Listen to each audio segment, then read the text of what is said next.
Hello, we're at Lake Hollingsworth, which is in Lakeland in Florida, about an hour's drive from Rosebud Continuum Eco Science Center. And it's a really pretty lake. This is one that Inas and her class are studying for the water concentration.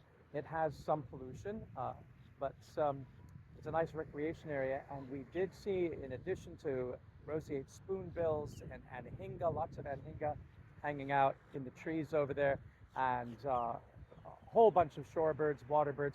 We saw an otter, and that is really spectacular to see an otter in the wild. It was so cute going along the shore here and looking up at us and then going underwater and then popping up and looking at us. So the nice thing to realize about this is that we could be doing this to save wildlife all over these United States. It doesn't have to be in Lakeland or Land of Lakes where there are natural lakes. If we take the amount of water that we discharge from dishwashing and clothes washing and from our toilets and urinals and from our sinks and showers and all that water, and you have local wastewater treatment where you get the nutrients recovered to go to urban agriculture, the discharged water, as we know very well from experience around the world, will support tremendous amounts of wildlife and create recreation opportunities. We see lovers walking hand in hand, we see joggers, we see families with strollers.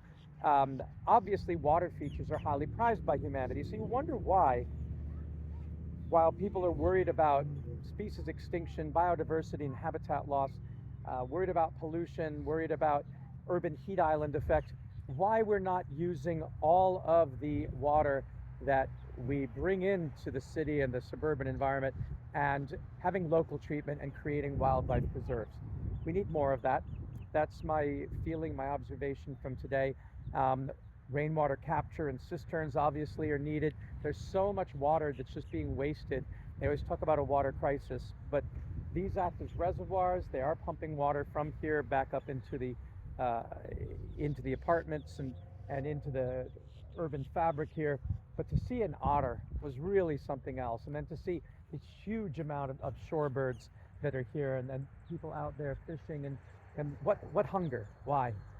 We know that the Native Americans who were in the Tampa Bay area used their wisdom for ecosystem management so well that scientists have now concluded that there was an abundance of shellfish and other water resources that exceeds anything nature could have produced without human presence.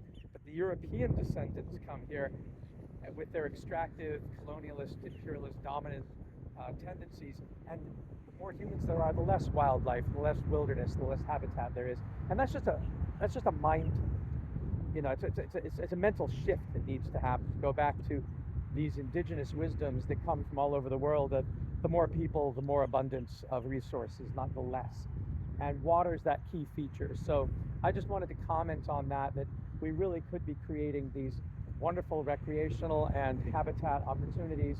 It also would be tremendous in the case of if there's a fire, and we know that climate change is causing things to get hotter and drier and causing terrible fires that are scorching the earth across America. So we really have got to start storing water. And so let's daylight our rivers like we've done in Yonkers with the Sawmill River, which did bring the otters and the beaver back the first time in 400 years, as well as the glass eels, and they're hoping to get the sturgeon back in the hutch. So they daylighted that river that had been buried and combined with sewer, and really improved its vegetation. That's a lovely area if you ever go to Yonkers by the public library and the science park.